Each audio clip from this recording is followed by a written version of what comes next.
Ah,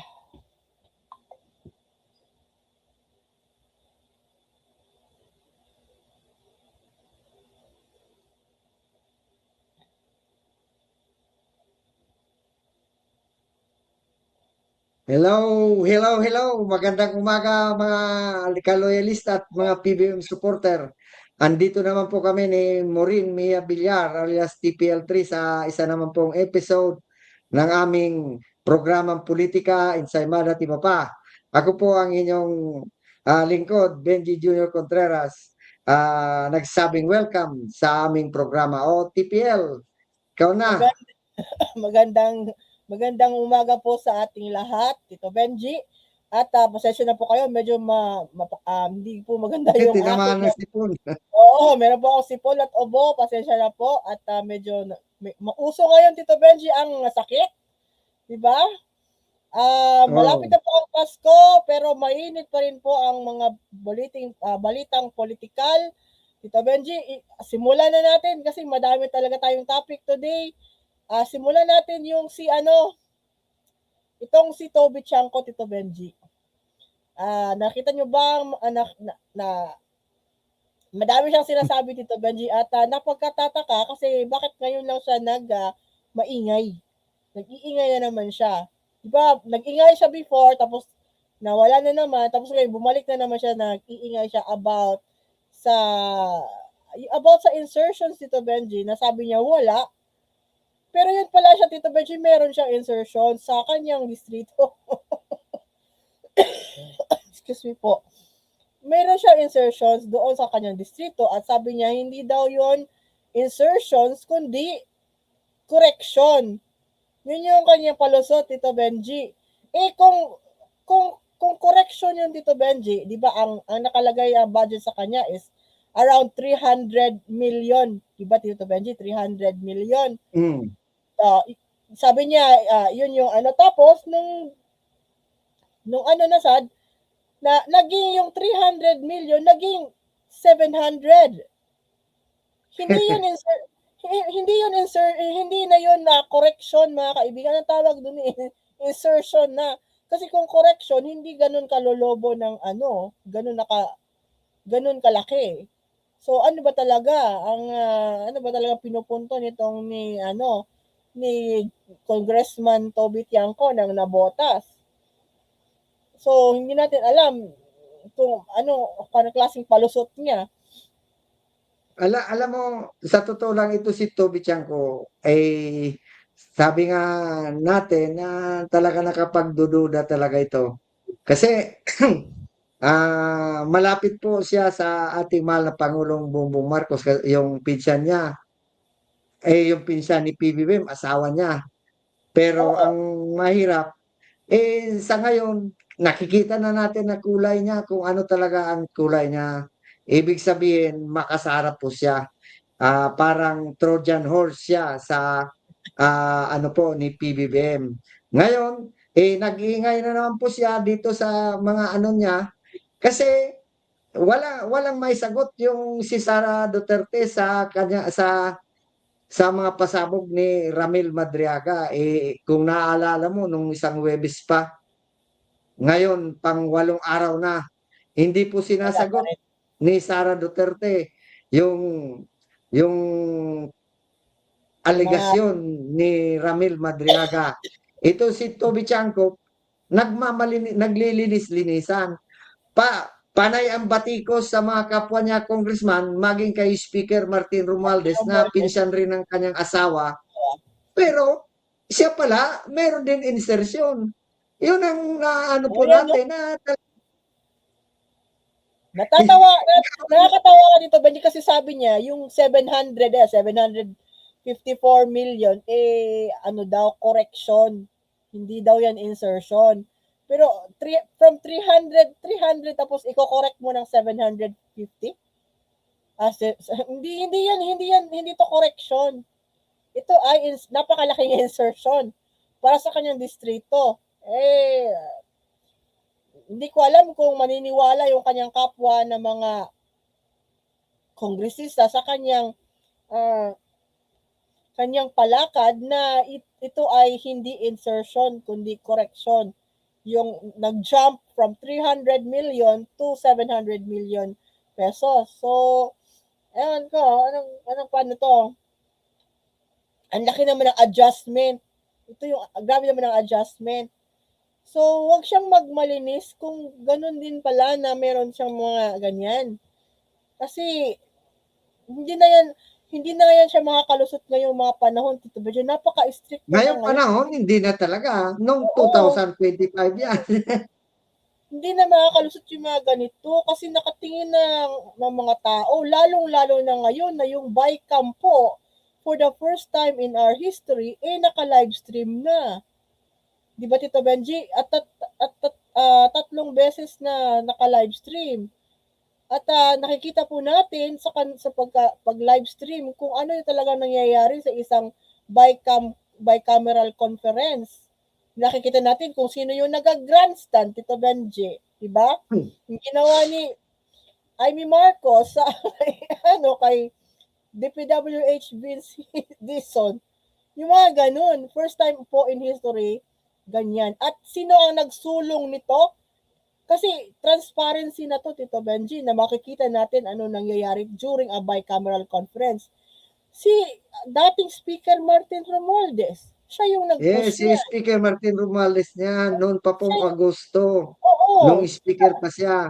Yung Senado noon, wala pang kaimik-imik sa ano, kasi si ano pang noon ata, di ba si Chis Escudero pa cheers. noon? Oo. Huwag mo natin kalimutan na si um, Congressman Martin Romualdez, ang dating speaker, siya po ang nag-push niyan na maging transparent ang bicameral conference. Yung inaakusahan nilang na tao na nagtatago, siya yung nagpo-push na isiwalat sa publiko kung ano ang nangyayari during a bicameral conference para maintindihan ng mga tao kung ano yung proseso. Tapos siya pa yung si dating Speaker Martin pa yung inaakusahan na ganito ganyan na mga ibang kahit ano-ano na lang na siya yung nagpo-push niyan. First time in history po natin yan na nakikita natin kahit ano-ano na lang doon during a bicameral conference nakikita natin anong ginagawa nila. Oh. Al So alam mo mahir alam mo TPL, may mga insertion si Toby Chanco nung ngayong 2025 budget. mm, Pero ang mahirap nga nun, ang mga kontraktor noon, di ba? Yung mga na, yung mga ano nasasangkot sa flood control anomaly sa Manggugos at substandard project. Isa na ata dyan si Diskaya. Kaya tingnan niyo po, hanggang ngayon binaba pa rin ang nabotas, binaba pa rin ang kahit marami po siyang proyekto. Bakit? Eh, kasi meron na, di ba may nakita tayo noong report na meron substandard at mga ghost project din sa distrito talaga. ni Toby Chanco sa Nabotas. O ayan nga, konektado sa mga diskaya, yung mga kontraktor ni Toby Chanco. So, yung si Diskaya, si Sara Diskaya lang, Tito Benji, I think nasa NBI na siya. Eh, Yun ba yung nakita sa tapos balita kanina? pinalabas na yung warrant of arrest niya pero wala nang silbi yun dahil nasa NBI na siya. Ang ano po, kasama niya doon sa arestuhin yung 8 DPWH official sa Davao Occidental at yung kanya pong pamangkin ata yun o pinsan si Maria Angeline Rimando, yung kasama niya sa St. Timothy Construction. Sila pong 10. Ang pinagtataka ko, doon bakit walang kasamang congressman? Yung may proyekto noong pong 96.5 million na ano po doon sa Davao Oriental. Pero hayaan na natin yan dahil nasa korte na ang ano niyan. Nahuli na nga, naaresto na sila. Kaya dito naman po tayo sa ibang mga ano po, yung pasabog ni Sara Duterte. Yun ang maganda talaga, nakikita po natin doon sa mga aligasyon, hindi pala pasabog ni Sara, pasabog ni Ramil Sabog ni Madriaga Iman Madriaga. tungkol sa mga kasiraan ni Sara Duterte. Ang alam na po natin doon sa pasabog ni Ramil Madriaga, unang-una, nakita po doon na pagdugtong-dugtong natin kung sino, kung napasaan yung 612.5 million pesos na confidential fund niya na na sabi nung mga special disbursing officer niya sa OBP na si Gina Acosta at sa DepEd na si Edward Paharda, binigay ni Gina Acosta yung 500 million kay kay Colonel Edward Lachica, habang yung 112.5 million naman binigay naman ni Edward Paharda kay Nolasco. Kasi nga, meron tayong nakita dyan na video, doon pa po yan sa Committee on Good Government hearing nung last year. Yes. At ang sabi doon ni Gina Acosta, order ni Sara Duterte. Siyempre, boss mo ang nag-order, kahit mali, kahit ano, susundin mo dahil siya po ang boss mo. Ngayon, alam na natin kung sino-sino ang mga beneficiaryo yun. Meron daw binigay doon sa isang comedy bar sa Quezon City na kung saan is tambayan ng mga kabats, mga kaklase ni Sara sa San Sebastian Law School, na andon nga daw si Reynold Monsayak, yung dating spokesperson niya sa ano ata yun, sa DepEd. Siya ba yun? Basta ASEC yun. ASEC Reynold Monsayak, dati Yun, sa DepEd. spokesperson niya yun dati. Si O Monsayak, tapos, spokesperson niya. meron pang dinala siya doon sa isang mayor sa Laguna.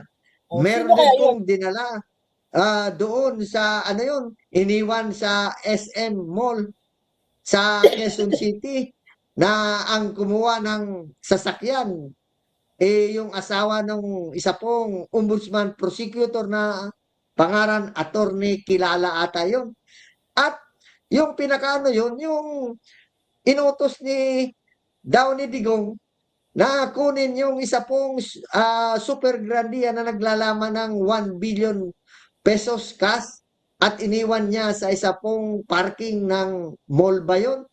Tapos tinawagan pa siya ni Digong na nakuha na nung dapat kumuha noon. Yun ang maganda kasi napagdugtong-dugtong natin na unang-una yung ang mga Duterte, sabi nga doon sa Quadcom, ay benepisyaryo ng drug money, benepisyaryo ng Pogo. Yun pala di ba sa ano ni Madriaga, yung election campaign fund ni Sara ay galing sa Pogo at galing sa drug money.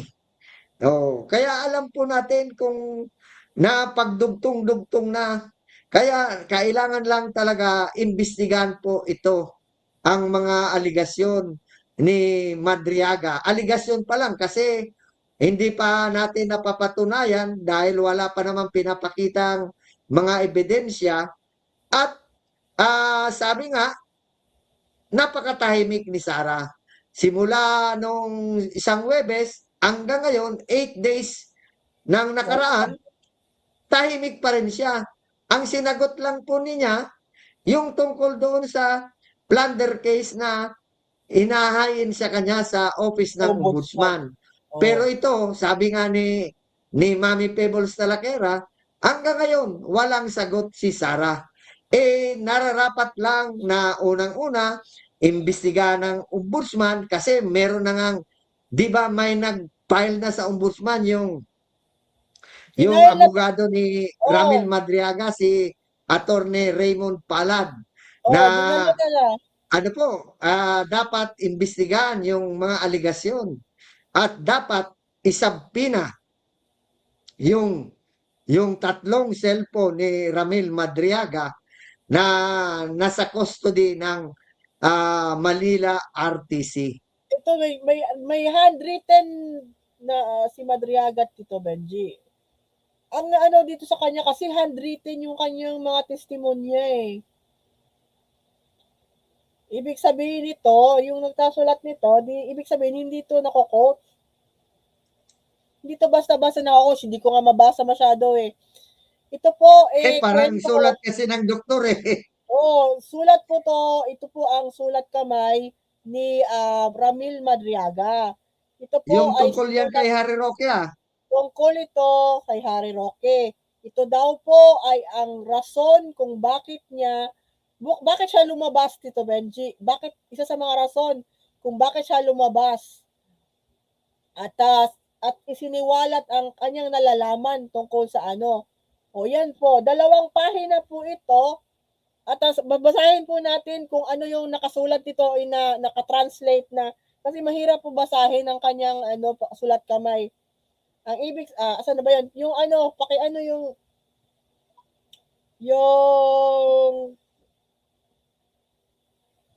ito po, ito yung narration ni Ramil Madriaga, yung mga kanyang susulat. Madriaga seeing the Chinese military in Bataan. After the death of Attorney Carlos in 2020, early 2020, I was able to to enter the premises of Biancham Properties. Di ba Biancham, Tito Benji, is kailangan ano to? Yun ang korporasyon ng pag-aari ng mag-asawang Harry Roque. mag-asawang Roque kasi nga yung Biancham mula sa pangalan ng dalawang Pangalan anak nila ni mga Roque. anak. Bianca at ewan ko yung isa. Properties through the same gate I entered before adjacent to Kamaya Gate. There inside, I saw almost 100 uniformed personnel, all of them Chinese looking, wearing forest green uniform. They are all armed and trying to evade my group. Before we go down the hill to Lucky Beach, we saw a submarine block surrounded by big fishing vessels in one of the cove beach front of Biancham premises. Doon dumudunggo yung submarine ng Chinese sa sa lugar ng Ibig mga sabihin talaga, malalim ang ugnayan ni Roque sa mga Chinese. At kasi di ba, Tito Benji, if you can still remember, doon sa hearing sa Quadcom, Quadcom ba yun? At maging sa Senado, doon sa pag-raid sa Lucky South 99, kung saan yung sinasabing abogado doon si Harry Roque, meron doon nakita sa yes, isa pong oo, kwarto mga uniform uniform. ng Chinese Yes, military. oo, Kaya meron doon. napapagdugtong-dugtong na ang mga event, ang mga ang puzzle. Napapagdugtong-dugtong na ang puzzle Si dahil sa mga Madriaga yung isa aligasyon sa ni mga Madriaga. kasi lumalabas dito Benji, 'di ba sabi ni Gina Acosta, binigay niya yung mga duffel bags kay Cornel La Chica. From Cornel La Chica, syempre si Gina Acosta hindi niya na alam kung ano nangyari na after binigay niya yung duffel bags kay La Chica. Pero ngayon sinasabi ni Madriaga from La Chica, siya yung binigyan ni La Chica ng mga duffel bags. Siya yung tao. Siya yung connection. Ang problema ngayon sila Chica, dinideny na kilala niya si Madriaga. Which I don't believe kasi ang presence ni Madriaga doon sa mga ano is very active siya, Tito Benji, Yung kasama nga sila ni pa daw oh, at ni Nolasco. oh, Yung kay Nolasco naman, yung pera galing po yung kay Edward Parda na Special oh. Disbursing Officer ng DepEd na inutusan din ni Sara na ibigay kay Nolasco yung pera. Kaya dahil po sa mga aligasyon. Aligasyon kasi hindi pa napapatunayan talaga dahil wala pa pong mga ano.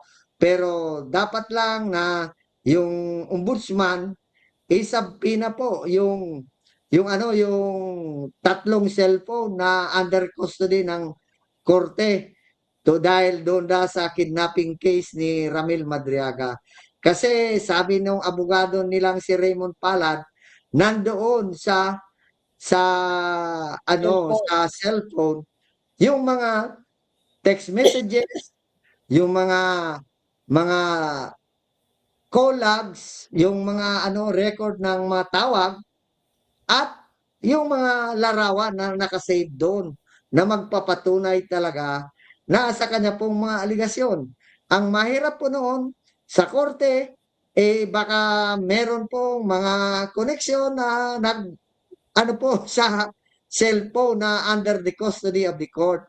Pero kung ito naman ipapa-forensic examination sa NBI, kahit po deleted na siguro, kahit pa ano na yung messages, yung nati-trace pa Ma-retrieve. nila. Kaya Ma-retrieve. sana, pagdating ni Boying Rimulya, galing ata, sabi nag ito sa US, nag-attend ng isa pong conference.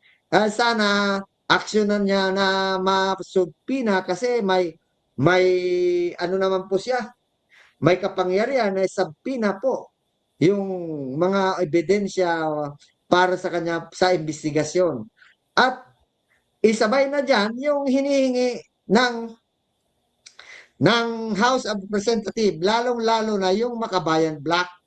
Yung Makabayan Black ay mukhang ano po, nag-file ng resolution na ibuhayin ulit yung Quadcom Oh. at gawin ng Quadcom 2.0.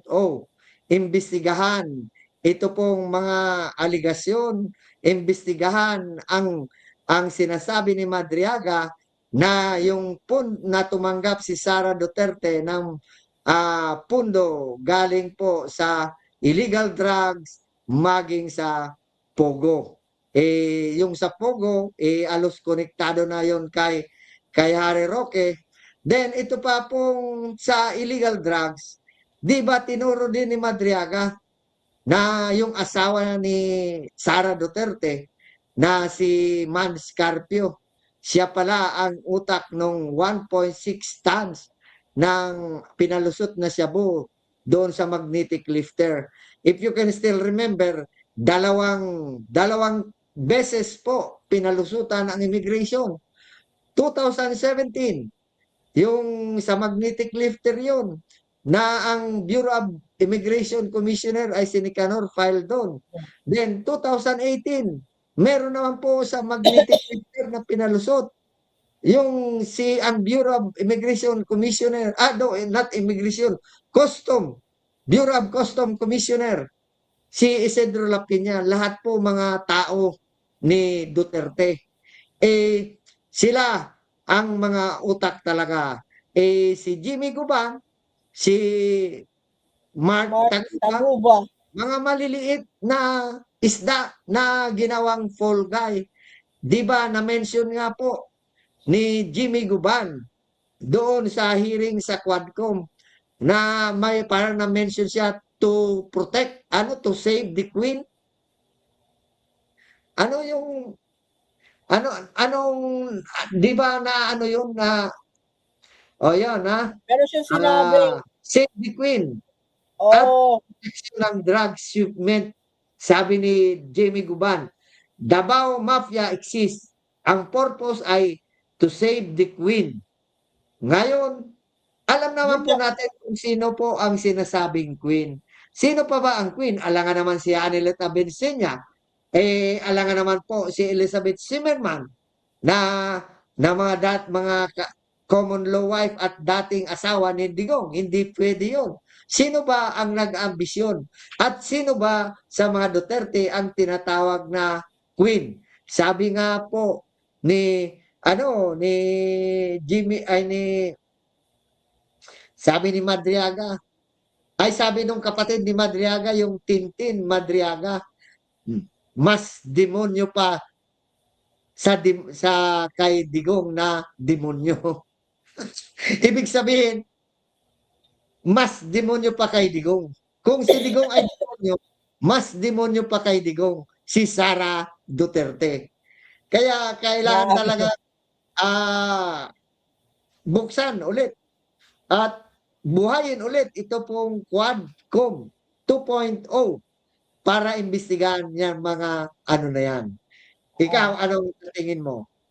Uy, balik Tito Benji para makita kasi yun yung Quadcom talaga eh. Yun talaga yung naging daan na malaman natin kung ano talagang nangyari.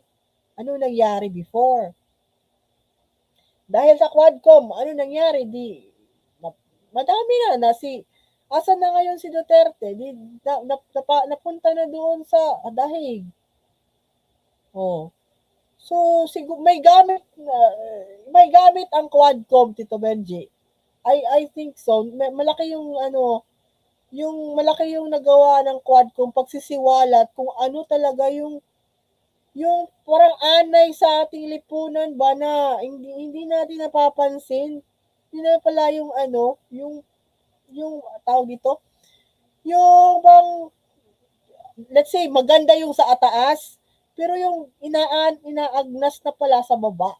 Yung naagnas, yung nakita natin dahil sa Quadcom. At kahit despite na sinasabi nila walang gamit yung Quadcom, isa sa mga nakita ko na sa Quadcom yung naaresto na si former President Rodrigo Duterte at nadala sa Hague at doon siya lilitisin.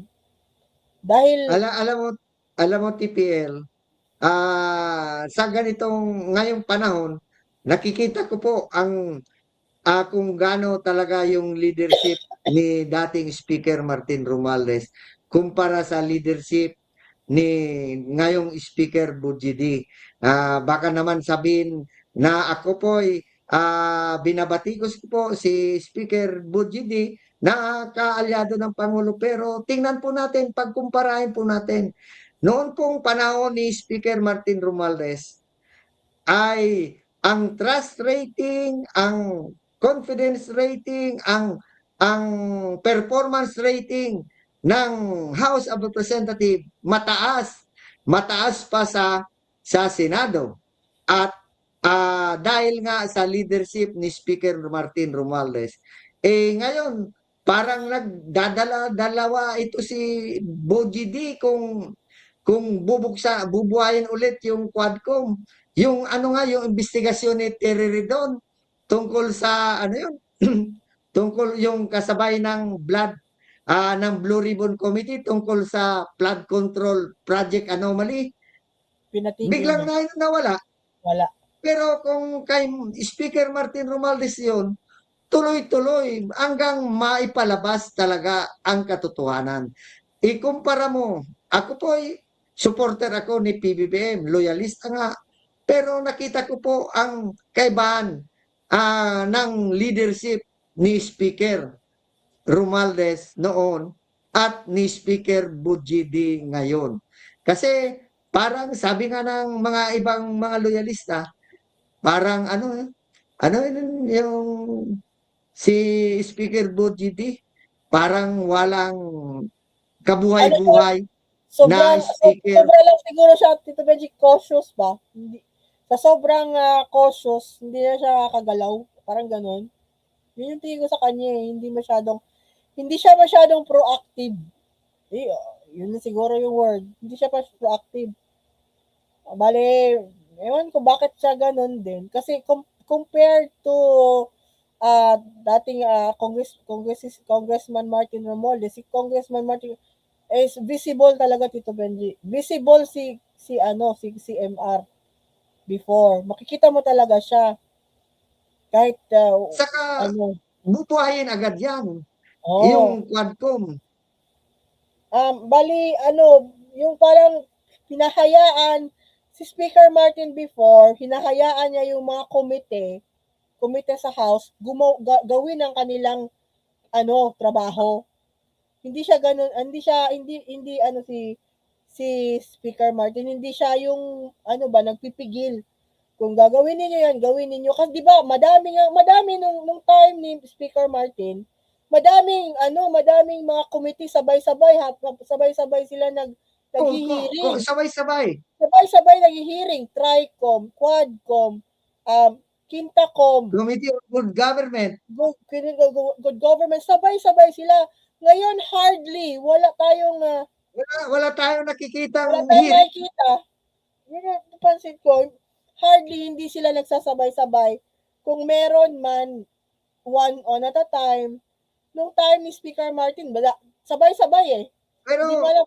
sa tingin ko, tingnan mo ngayon, parang hindi po, hindi na, yung nagri-ring yung investigasyon ng ng House of Representatives noon. Excited ang mga Pilipino Tao. na may hearing manonood tayo, ganyan. Inaabangan talaga ang hearing ng House of Representatives, ng QUADCOM, ng Committee on Good Government, ng TRICOM, at marami talagang nakikita tayo na napapatunayan.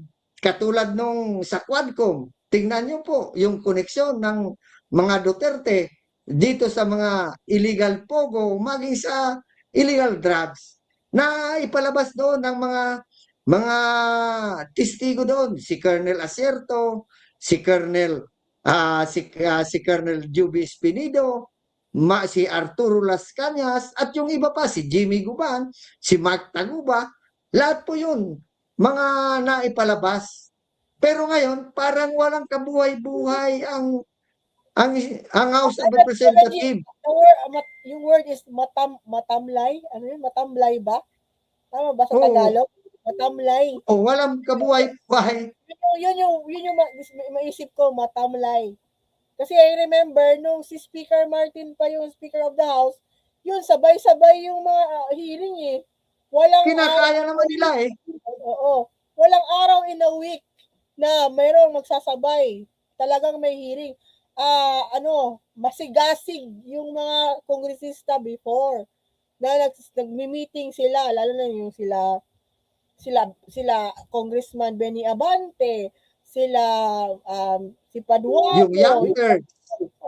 Yung as in sila ba, masigasig sila ngayon hindi masyado. Matamlay ngayon eh. Or chill lang ngayon. Ko. Baka Saka ngayon, napapansin ko, hindi na mabango ang pangalan ng House of Representatives, lalo pa yung maraming involved na congressman sa sa flood control project anomaly. Lalong bumaho. Pero nung panahon ni Speaker Martin Romualdez, dahil sa ginagawa niyang mga pag-iimbestiga ng mga committee na yan, mabangong-bango sa tao ang House of Representatives. Napakataas nga ang performance rating, mataas din po ang trust rating ng House of Representatives kumpara po sa Senado, na noon ay ang Senate President ay si Chis Escudero, na alam naman po natin na siya po ay tanyag sa sinasabing fourth win. Si Cheese, Tito Benji. Tito Benji, si Cheese. Ito po mga kaibigan, nagtataka ako kay Cheese, Tito Benji. Di ba naglabas ng isang report si Secretary Vince Dizon, ang year-end conference niya na pinangalanan niya ang 87 individuals. At nangunguna dito si former Speaker Martin Romualdez. Siya pa talaga. Tapos, ito daw yung mga taong kakasuhan ng mga kaso administratibo at kriminal. Number 1 si Speaker Martin dyan. At wala dyan sa listahan, Tito Benji, si dating Senate President Chis Escudero. Wala dyan. Kahit na mention si Chis Escudero ni Yusek Bernardo. Ni dating DPWH Yusek. Roberto Bernardo. Bakit hindi Sino ba yung conjoint ni Escudero? Si Maynard Ngo ba yun? Oo. Bakit wala dyan? Secretary Vince, bakit wala dyan sa listahan mo? Yung tao na number 1 na sinasabi mong si former Speaker Martin Romualdez, ito nakakatawa, Tito Benji. Ang sabi ni Vince Dizon dyan, ang kanyang basehan kung bakit nasali ang pangalan dyan ni Congressman Martin Romualdez ay dahil sa affidavit ni Nicote, Gutesa. Hello! Yung pong, ewan ko kung nakarating na ba yung balita kay Secretary Vince Dizon na peke yung ginagamit yung ebidensya doon sa tao. Yung mga abogado ni Speaker Martin, mismo si Speaker Martin himself na abogado, kung gagamitan niyo yan siya ng isang peking ebidensya na gagamitan niyo sa kanya, madali yan anuhin ni Speaker ni dating Speaker Martin. Madaling buwagin yung kaso ninyo sa kanya. Kasi peke. Bakit nyo gagamitan ng peking ebidensya yung tao? Yung tao na prinesenta yung kanyang sarili doon sa ICI, Tito Benji. Yung tao hindi nagtatago, nandito lang sa Pilipinas. nasaan na ba si Gutesa? Di ba, nag-witness sa Blue Ribbon Committee hearing. Tapos bigla na siyang nawala. Wala. Inahanap na nga, sinasabi na ni Senator Lacson, maging ng DOJ, hindi na po lumalabas. Malay po natin, baka ibinaon na sa lupa o kaya talagang magaling lang magtago.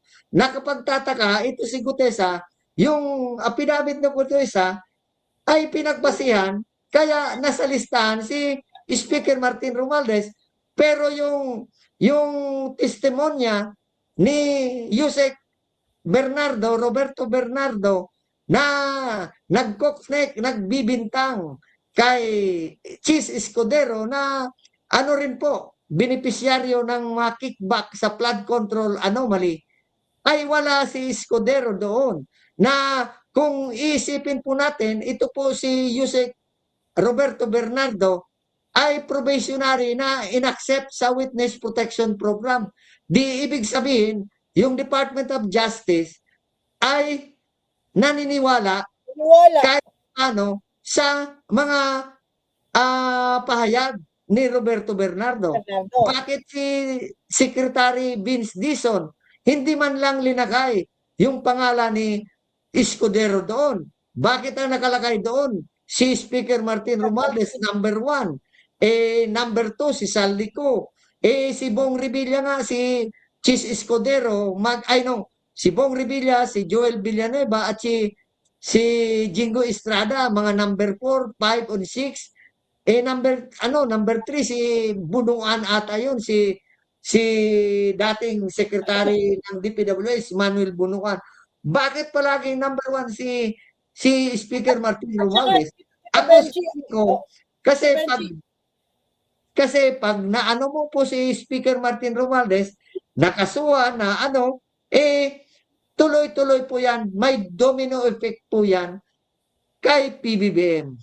Ngayon, meron naman po nagsabi na kaya ilinagay ni Secretary Vince Dizon para hindi mag-ingay yung mga didisit at yung mga dilawan na mga anti-Marcos. Linakay na lang dyan para bahala na ang ombudsman na mag-evaluate kung talagang may sala si Speaker Martin Romualdez. At di ba yung kay DPWS Secretary Vince Dizon naman, recommendation lang naman yun. Hindi po yun findings. Recommendation lang po yun. Saka ang pinagtataka ko, naniwala siya sa mga kasinungalingan ni Orly Gutesa na hindi na nga ma-validate kasi di na natin alam kung nasaan na si Gutesa. Malay po ninyo, nasa 6 feet underground na si Gutesa. At saka Tito Benji, napagtataka pa Tito Benji is kung balikan natin yung kwento ng small committee, Tito Benji, ng small committee noong 2025 budget, wala doon si Martin Romualdez. Yes, kahit sabay Wala siya. Kahit si Baykam, wala doon si Martin Romualdez. Ang pinakamataas na may ranggo doon ng time na yon ay si dating Si Senate Escudero. President Chis Escudero. Yun po siya yung pinakamataas na nung Baykam at saka small committee nung last year. Si Chis Escudero yung pinakamataas na may ranggo doon. Hindi po si Martin Romualdez. So, paano yan? Ayos yung ano ninyo, Secretary Biz, pakiayos naman ng listahan ninyo. Anyway, at yun nga, nasabi ko sa inyo na kung kakasuhan itong si Congressman Martin Romualdez ng plunder at ang gagamitin sa kanya na ebidensya ay peke, madali po iyan gibain ng kanyang mga abogado. At kung mangyari man yan na magigiba agad ang kung ano ebidensya ang itatapon kay Martin Romualdez, huwag po kayong magtaka na kung yun ay magigiba ng kanyang legal team dahil nga ang ebidensya ay peke. Diba Tito Benji, babalikan natin yung isa sa mga maxim ng professional law sa law, falsus in falsus in uno, Falsus in uno, falsus in falsus in omnibus. omnibus. Kung mali na yung una, ay siguradong mali na yung iba. So kung gagamitin Yung ng peke ebidensya si Martin Romualdez, go. Gamitin niya yung peke na ebidensya sa kanya. Pero wag kayong magtataka kung magigiba niya yung kanyang allegation sa kanya. Tapos Malalabanan niya. ano ko na naman yan, ang nakikita ko na naman yan, paano kung i-absuelto ni Ombudsman Boying si Martin Romualdez dahil ang nagsasangkot lang sa kanya, ginamit na ebidensya yung affidavit ni Gutesa na hindi naman ma-validate dahil nga peke yung unang-una, peke yung notaryo publiko. Tapos hindi na lumalabas, hindi na maalaman kung saan si Gutesa. Paano kung ibasura ng ombudsman yung kaso kay Boying, ay kaso kay Speaker Martin Romualdez, sasabihin na naman na si PBBM na naman ang may order na ibasura. Gano'n na naman ang sasabihin ng mga DDS. Gano'n na naman ang sasabihin ng mga anti-Marcos na dilawan at kakamping. Gumawa sila kasi ng hanap sila. Hindi po kesyo siya po yung Speaker of the House nung mga time na nangyayari yan. Siya po ay may kasalanan. Dapat po kasi hiwalay natin ang kaso ni Saldico sa kaso niya. Let's say, sige, siya po ang Speaker of the House noong mga panahon na yon. Pero yung mga kasalanan ni Saldico, dapat hindi po natin ibabaling agad-agad sa Speaker of the House. May sarili pong galawan si Saldico. So kung gusto niyo kasuhan yung dalawa, ipaghiwalay ninyo, wag po ninyong isama, wag niyo pong idugtong. Kasi nga po, nung time ng bicameral at saka nung small committee nung last year, wala po doon si Martin Romualdez. Ang pinakamataas doon na may mga tao ay si dating Senate President Senate President Chis Escudero Si Escudero. Tsaka si Saldico. Si Saldico TPL, hindi natin na di ba meron CCTV footages na galing sa House of Representatives na 2 beses pumunta si Chis Escudero sa House of Representatives. Yung isa nga, November 30, holiday po yun. Andres Bonifacio Day. Pumunta po, hindi po sa opisina ni Speaker Martin Romualdez, kundi pumunta sa opisina ni Saldico para pag-usapan nila yung budget. Sila po, sabi nga ni Congressman Ronaldo Puno, itong dalawa ang talagang nagdesisyon ng budget. Sila po ang member ng small committee. si Saldico at si At saka si Cheese. Cheese Escudero. Pero, ayun na yung ano eh, ayun na yung connection eh. Bakit ayaw nila tanggapin? Bulag ba sila? Ayun na yun eh. Bakit nila inaano si Martin Romualdez na mastermind na wala naman siya sa mga insertions? Hindi naman siya yung nag-insertion. Gusto nilang pasagutin si Martin Romualdez sa isang kasalanan na ginawa ng ibang tao. Pwede ba 'yon? Hindi pwede 'yon. Dapat yun na yun, oh. Nakita na may CCTV kung sino pumunta, sinong member ng small committee noong mga panahon na yun. Gusto nyo pasagutin ang dating speaker Romualdez sa mga nangyayari yan dahil siya yung speaker. Gusto nyo command responsibility tapos yung mga totoong nag-insert, wala lang. Hindi naman pwede yun. Si Escudero, walang ang kaso. O hindi nga rin ikominda pangalan niya. Oo. Saka tingnan natin yung bicameral committee report. Walang perma doon, walang pangalan doon si Martin Romualdez. Si Escudero, meron pong perma doon, meron pangalan po siya doon. Ganun yun. So, hindi ko alam kung paano naiintindihan ito ng DPWH, paano ini-interpret ito ng ICI tsaka DPWH. Pero sige na lang, Tito Benji, sabi nga nila is trust the process daw. Tingnan natin kasi lahat naman ito dumadaan sa due process. So sige, trust the process. Tingnan natin kung ano talaga ang kahihinatnan nito. At Tito Benji, ito po ay may Teka lang, TPL. Kung ipipilit ng mga didesit at ng mga anti-Marcos, anti-Romualdez na mga dilawan na kaya inaano nila si Speaker Martin Romualdez dahil sa command responsibility. Bakit si Escudero na siya po ang Senate President, wala ang pangalan sa rekomendasyon ng DPWH? Siya po ang Senate President noon. Kung i-apply yung rule na command and responsibility, wala si Escudero, bakit si Romualdez andun? Yun nga. So, double standard yan dito, Benji. Yun yung magpo-fall yun. At alam na naman natin sino bang mahilig mag-double standard. Diba? Mga DDS. Oo, yung mga DDS mahilig sa double standard. Pag conforme sa kanila, okay. Pag hindi okay.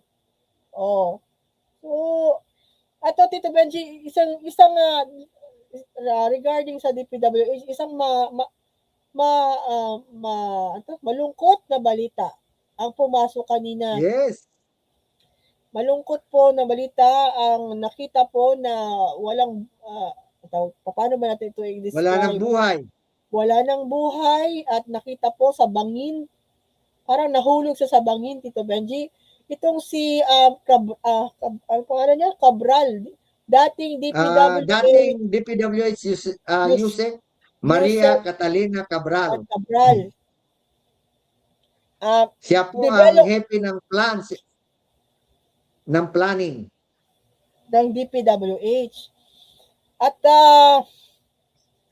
ano po ito na balita, nakakagulat po na balita kasi developing pa po siya, hindi po natin alam kung ano talagang nangyari. Siya po ay nakita sa bangin, nahulog siya. At lumalabas po na interview Tito Benji ang kanyang driver. At sabi nung driver niya, nagpaiwan po itong si dating DPWH Yusek Cabral doon sa parte, may nagpaiwan sa parte ng Cannon Road ng alas 3 ng hapon. Iniwanan niya alas 3. Hindi, una pumunta sila doon. Tapos nag-standby ata ito si Cabral. Tapos bumalik sila sa hotel daw. Then after that, nagpabalik na naman doon sa lugar na yon. Tapos sabi nung driver, nagpaiwan na doon si Yusek Cabral. Tapos nung binalikan niya na ng hapon, nung mga alas 5 na, hindi niya na makita. Pinaghahanap niya na. Nung matagal na hindi niya nahanap, nag-report siya sa pulis. Siguro, hinanap doon sa baba. Ayun, nakita, patay na yung si Yusek Cabral. Ngayon, marami pong tanong sa ating isipan kung ito ba ay plain suicide o plain na pagpapakamatay o aksidente lamang o kaya foul play o pinatay. Ano kaya ang sa tatlo na yon ang totoo? Pero Tito Benji, Kasi nawiwir na ito ako si kung bakit siya nagpaiwan. I mean, hindi ba nakatimbre nagpaiwan siya.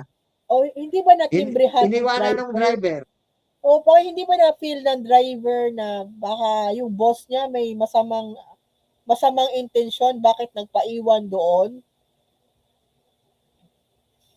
Kung Sinabi, ako naman ang driver, iiwanan ko siya pero doon ako sa malayo, nakitang-kita ko lang siya.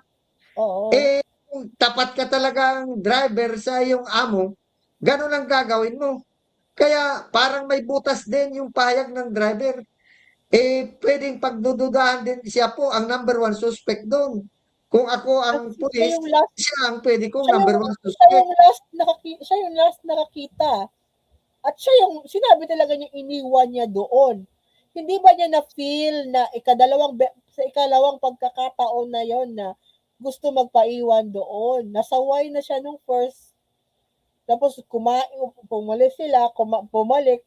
Hindi ba niya na-feel na hindi ba nakutuban yung driver na sandali lang, baka may binabalak na May masama ito. gagawing hindi maganda. Oo. Hindi ba niya nakutuban na yon na ikalawang beses na siya pabalik-balik doon eh. So, grabe naman yung driver na yun na walang kakutob-kutob. Unless bago lang siya na driver, hindi pa niya kabisado yung ugali ng kanyang boss, or kung matagal na siya na driver, dapat kabisado niya na yung kanyang boss. Kasi Tito Benji, tinanong siya nung reporter kung meron ba sila na pag-usapan on the way. Galing pa pala silang Metro Manila, Tito Benji. Metro Oo. Manila to Baguio. That is a long drive. Long drive. Wala ba silang Mga 4 na oras napag-usapan? ata, 5 oras. Oo, wala ba silang napag-usapan on the way? Imposible wala napag-usapan. I mean, Alam siyempre, alam mo TPL, sabi natin, meron ata ano, conspiracy theory. Ito si Jose Cabral, pwede talagang may foul play sa pagkamatay niya, pwedeng pinatay. Dahil ito si Jose Cabral, siya po ay isa sa mga susi sa mga ano po, sa tungkol diyan sa ano to, sa flood control project anomaly. Kasi nga siya po ang sabi nga siya po ang chief, siya po ang USEC, under niya yung planning and ano ng DPWH. At if you can still remember, mga a few months ago, ito pong si Yusek Cabral ay talagang kinumpirma niya na meron talagang 51.826 billion si Pulong simula 2020 hanggang 2022 na kanya pong infrastructure fund mula sa DPWH. Pwede naman pong makonek yun, pwede hindi. Pero sa atin, nagtatanong lang tayo na ito po. At tapos, dinawit din ni Yussi Cabral, ito si Mark Villar, dating sekretary, na ngayon ay senador. Hindi po natin talaga alam kung ano, at di ba ito si Pulong, di ba kabady-bady niya, malapit na kaibigan niya si Congressman Eric Yap ng Benguet. Yan ang mga tanong natin. Tayo hindi naman nagbibintang, hindi tayo nagbibintang. We are just laying the facts. Sabi nga, facts yan eh. Iyan po ay facts na magkaibigan si Pulong at si Congressman Eric Yap at si Jose Cabral, siya po ang nagkumpirma nung 51 billion na infra fund ni Pulong for 3 years. At marami pa rin pong atang ito kasi si Jose Cabral, inimbitahan po ito ng ICI Oh, para imbestigahan. Pero oh. hindi po ata pumunta doon. So, yun nga Tito Benji, hindi pa natin alam. Hintayin natin po ang investigasyon ng mga otoridad kung ano ba talaga ang nangyari, kung ito pa o ay suicide or foul play. Sa ngayon po madami po ang I think Hindi, tatlo eh. Pwedeng suicide, pwedeng aksidente na aksidente. nadulas, pwede naman foul play. So, tingnan po natin, hintayin natin ang ano. Pero sa ngayon, Tito Benji, I think pinapasampina na ang kanyang mga cellphone ni dating Yusek Cabral. Pinasampina na Sabi sa nga ng ombudsman, protektahan yung sabi doon sa pulisya, dapat maprotektahan yung mga cellphone at So, siguro yung computer. nakanino yung cellphone, Tito Benji? Nasa driver? Pati yung Nakanino laptop siguro ni Cabral. nakanino yung cellphone? Siyempre doon sa sakyan, doon sa driver.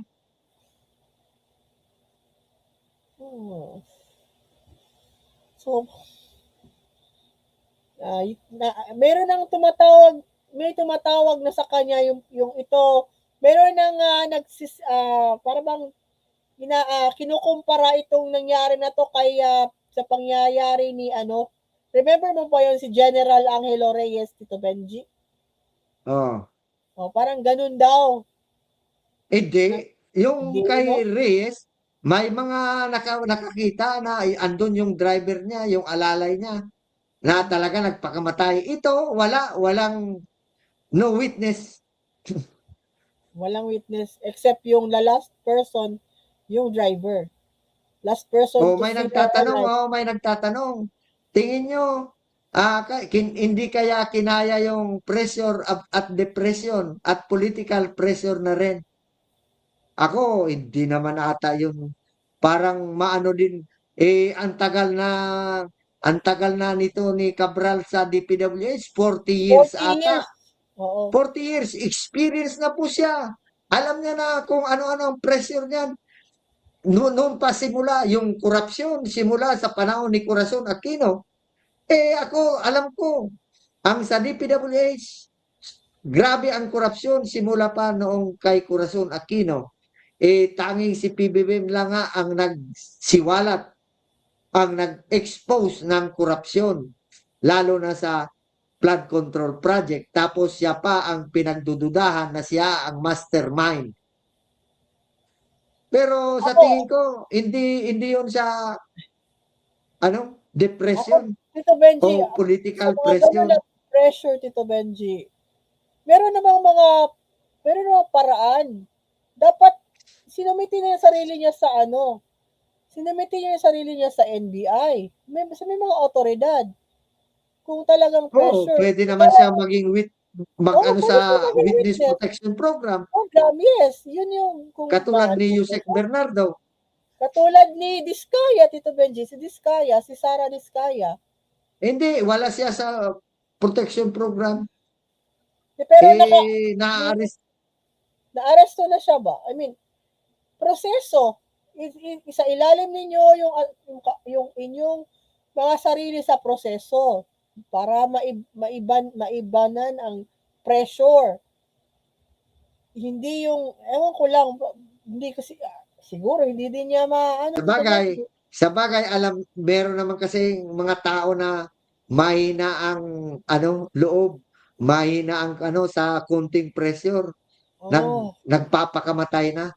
Pero sa tingin ko dito kay Yusek Cabral, yung mga actuation niya, yung mga aksyon niya, yung pagsasagot-sagot niya doon sa Blue Ribbon Committee, parang malakas ang loob noon.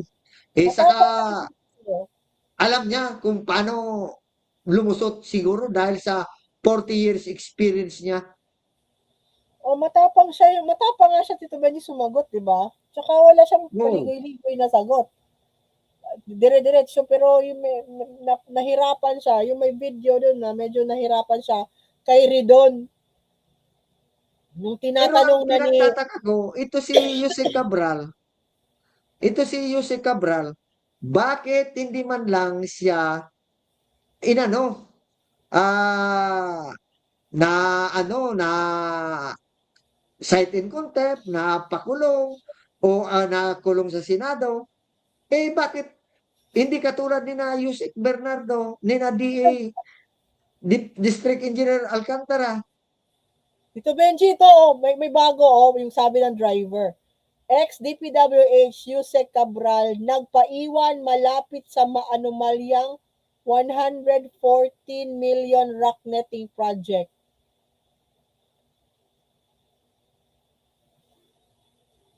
Doon sa rock netting project Oo, ni yung 'di ba yung tinuro ni PBBM na maanumalyang rock netting project doon sa Benguet, sa Tuba Oo, Benguet. oo. Eh, alam naman natin na kung sino ang 'di ba sabi nga ni Magalong, sabi nga ni former Senator Antonio Trillanes, nung 2022 may sinabi po sa kanya kung sino ang utak ng maanumalyang rock netting project sa Benguet. Benguet.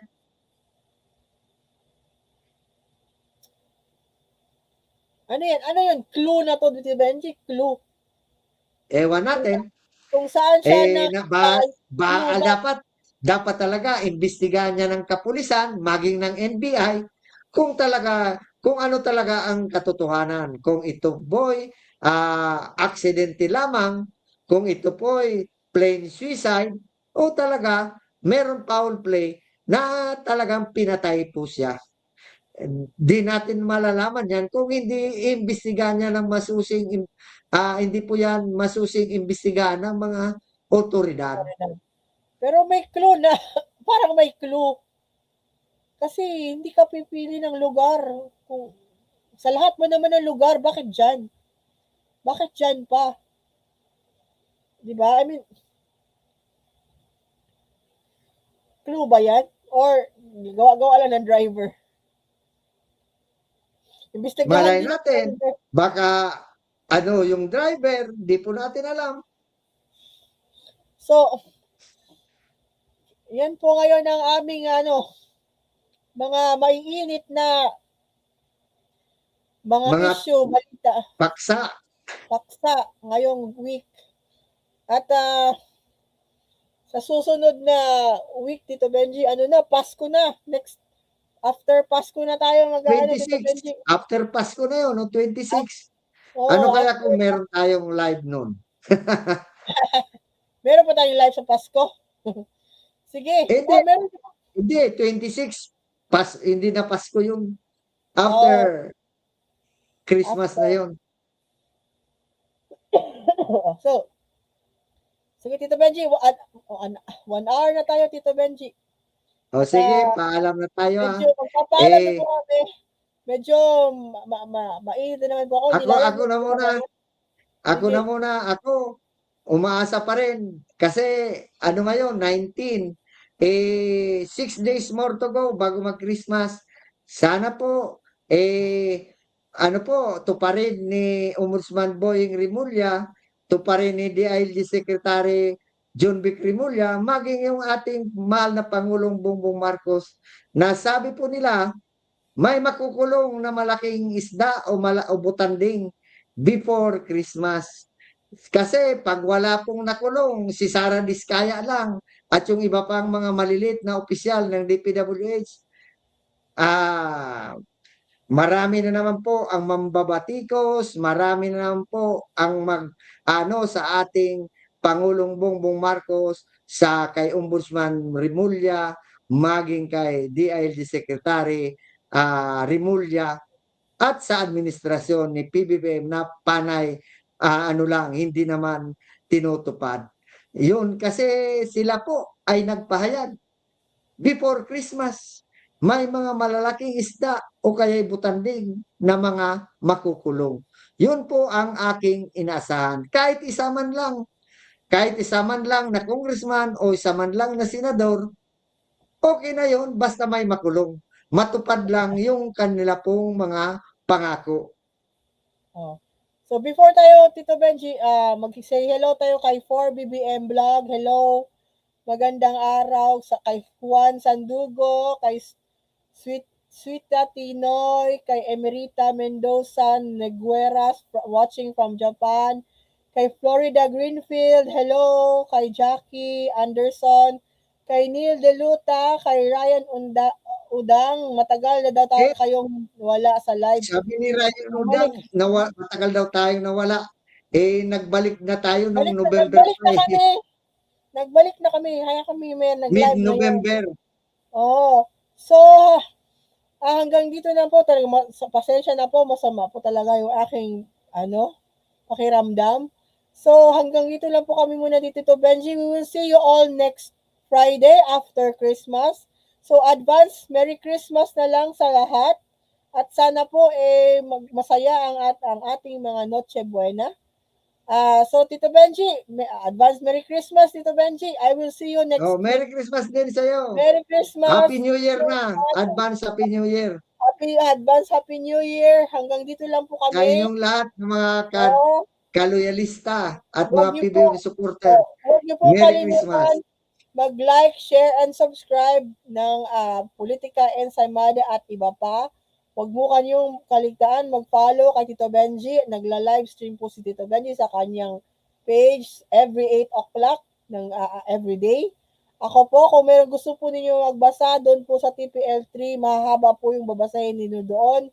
Huwag po kayo magreklamo na mahaba kasi talagang sinasadya ko po yun na mahaba. So hanggang dito na lang po kami ni Tito Benji at we will see you all next Friday. Bye-bye. Bye-bye! Thank you for joining us.